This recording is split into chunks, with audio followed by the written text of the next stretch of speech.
What's going on, guys? My name is Jadacunningham. Ooh. And if you are new to my channel, go ahead and subscribe. If you're already subscribed, welcome back. Everyone needs to hit that bell button so you don't miss a video ever from me.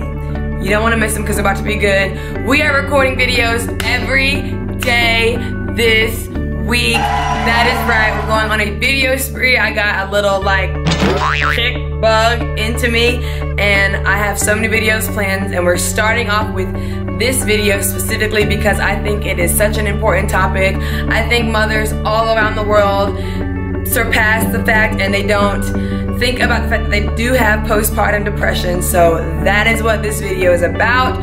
Without further ado, let's get into it. What is PPD? What is postpartum depression? Postpartum depression is a severe form of depression occurring during pregnancy and after childbirth.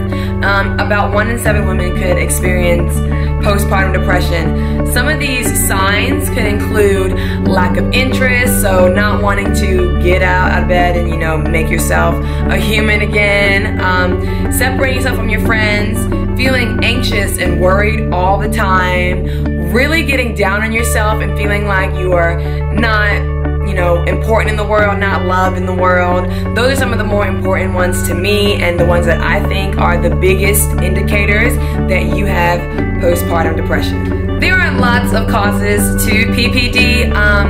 Having the child pretty much causes it at first. Not actually your actual child, but just giving birth causes the PPD. When you're pregnant, you're thinking, okay, I'm preparing myself, I'm preparing my mind, I'm preparing my house, I'm preparing my budget, all that stuff for this child. And when you actually have it, it's just like, whoa. You are a mom, you have the responsibility of taking care of this child their whole entire life. This is yours, and it is almost like an overwhelming feeling, and it's a mixture of joy and stress and anxiety and worry and happiness. It's a mixture of all this stuff, and so that is the root cause of PPD. Other causes could be emotional stressors, just like your job, your finances, your relationships with your spouse, your family, your people. I mean, anyone around you, just relationships in general could cause PPD, and those, that job, finances, all that stuff that I just touched base on. Trying to balance being yourself again and being a mom again, and merging that and really making that one could cause that PPD. Hormonal changes could cause your PPD because you just went from being 2 people or 1.5 people to another, like just one person. You know, everything hurts on your body, like your breasts were hurting for so long and then they stopped, and your mind was hurting, your back, everything was hurting for so long, and then you went back to being yourself again, and you're like, I don't know if I could drink this wine or not because I couldn't do it. And it's just so many things can cause your PPD, and it's almost unavoidable. But when it happens, it happens, and if it doesn't happen, good job for you, like you're one of the lucky ones. And if it does happen, you're not one of the unlucky ones. You have to really step back and think about, all right, who I was is not who I am anymore. I am a new person. I'm a mommy, and I'm a self. I'm everything now, and I'm a superhero. So my personal experience with PPD, again, I am right now in a place in my life where I am really okay. And when I say really okay, I've accepted the things that happened in my past. I've accepted the mistakes I've made. I've accepted that it's gonna be not very hard. It's gonna be difficult to get out of my situations, but it's gonna be possible. It's gonna be so great when I'm truly I'm already feeling unstoppable. So it's just, I'm in a really good place in my life right now. So this is the best time to make this video, because I could really speak on my experiences. And one of the biggest things that I dealt with my postpartum depression was feeling down on myself, feeling like who I was in high school was so big and so cool, and then who I was while I was in college and having my sweet girl, just not comparing myself to who I was and who I am now was the biggest thing for me, because I would literally be like, you're you're like so bad, Jada, now. Like, you're not who you were. You don't try as much. You don't do, like, you don't put the extra effort in. You have no work ethic. Like, literally so down on myself. Looking in the mirror, like, oh my, like, look at your face. Like, you have so much acne. You are, like, you look disgusting. You have bags under your eyes. Literally being my biggest enemy ever, and it was eating me alive.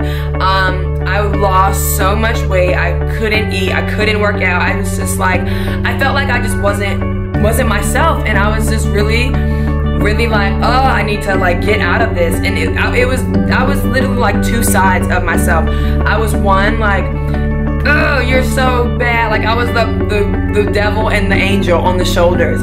Yeah, you're so bad. Like, you're all this bad stuff. Yeah. And then like, oh no, like, come on, you can get out of it. Like, you're young still. Come on, do it. And so that was really killing me and killing my moods and killing everything. And I would only be good when I went to work and like saw my kids. Like, when I saw them, I was great. I was like, all right, let's get it. Let's do it. Like, we're great. But when I was home and I was with my family and I was like anywhere else, I was like, oh, like, this is so much to deal with. Like, this is so much. Like, this is so hard. Like, looking at the negatives all the time, and I just, I couldn't stand that. And that was one of the big things for me. That's when I really realized that I was suffering from postpartum depression, because I wasn't fully like that before. I feel like I had some moments. I feel like everyone has moments when they get down on themselves, but I felt like I was really down on myself after feeling guilty, feeling like I couldn't give her anything and I couldn't give her what I wanted to give her. So it was really hurting me. Another thing I dealt with was anxiety. I was anxious all the time. Like, one of my bosses, he would come up to us and like scare us as a joke when he came into the gym. He'd be like, ah, and every time I'd be like, ah, every single time, and it was the worst. If someone would slam a door, I would jump. If someone would open the door really fast, I would jump. If a pin would drop, I would jump. I was so anxious. I was so worried. I would sit in my car in silence to make sure my car didn't sound weird, make sure everything sounded normal. I would feel like I would have tunnel vision, and I would look like 27 miles ahead when I was driving to make sure there wasn't a pothole. It was so many things I was like anxious about and I was worried about. I was a mess. And another thing I had to really deal with, and I had to overcome, and I have overcame, is distancing myself from my friends. So that was a really big one. I did not want to see any of my friends from college. I felt like, well, obviously I was in a different space than them because they're in college, so they don't have children to deal with, they don't have children to take care of, and we had different responsibilities, and I felt like I couldn't do any of that anymore. I felt like I had to be a different person, which is slightly true, but it's also not true because I still am pretty young, guys, so I feel like I still have such a life to live, and being that I can live my life and still have this amazing experience as a mom is now like the coolest thing in the world to me, and I view it like that. And I think because I view it like that, I feel so much better instead of viewing it as, okay, I can't see some of my best friends because I have a kid and I don't want them to be like, you have a kid. They were never like that. It's me in my head thinking they would be like that. They were all so supportive. They were all like, oh, we want to see her. I don't think a lot of my friends have seen my B yet still, because it's a weird situation. But I now understand, and I know that I am still young. I'm still pretty cute. So I can pretty much still go out and like experience things, experience life, see my friends, see things, go to Coachella, do all this crazy stuff because I am young and it is still acceptable. And I want to show my daughter that, yeah, I had you when I was 21, but I also still had fun. I still was a great mom. I was doing all this stuff. I balanced my life, and that is the biggest tip I have for any woman, any mom, anybody. Balance your life. Balance your life. Find it. It took me 8 months, almost 8 months, to find that balance between B, Jada, and everything else. And I feel like now I am fully aware of what I need to be doing, like finding that perfect schedule for me. And there's no such thing as a perfect schedule, no, but like the schedule that really works for my life and what makes everything work for me.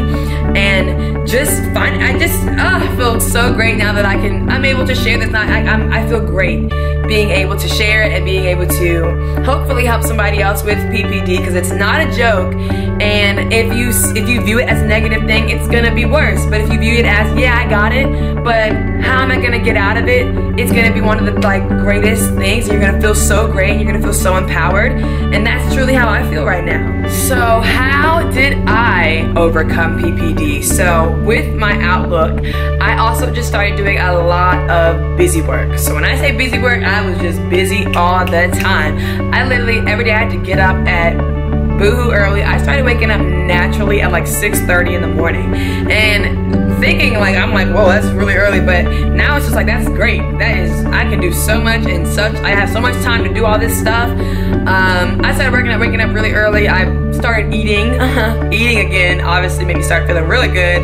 I started working out, hitting the gym. I mean, like really hitting the gym and like hurting myself, killing myself in the gym, because it made me feel like I was doing something, and I was like, oh, it was great. I went to the cheerleading worlds again. I competed at worlds. We didn't make the day 2, but we did pretty good. I think we did great.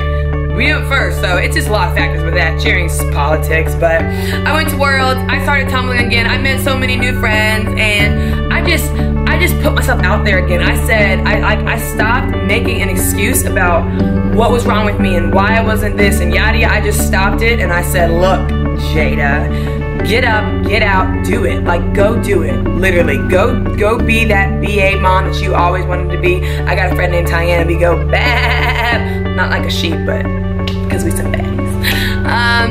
I just started doing stuff, and when I started doing stuff and staying busy all the time, it made it so much more worth it, so much. I felt better. I was conquering the world, and I felt great. I started doing little fun activities with B. Like I would go to Michael's, spend like $10 on some finger paint, and just start, you know, painting her hands, putting it on paper, just doing really fun stuff with her, because that's just something that I felt like I wanted to do, and I knew if I stayed busy I would feel better. So I think that's another tip. Stay busy. Do busy stuff.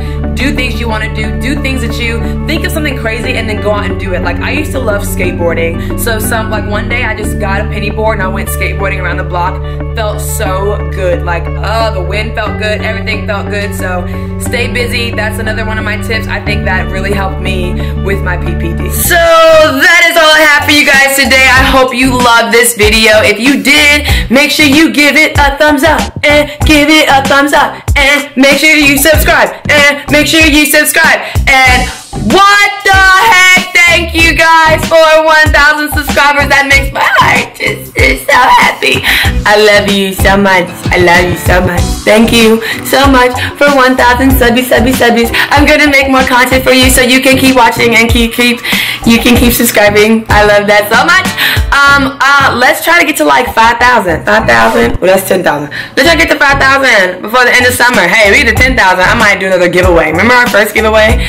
I might do another giveaway. We can do 10,000. That'd be cray. By the end of summer, okay, I would love you so much.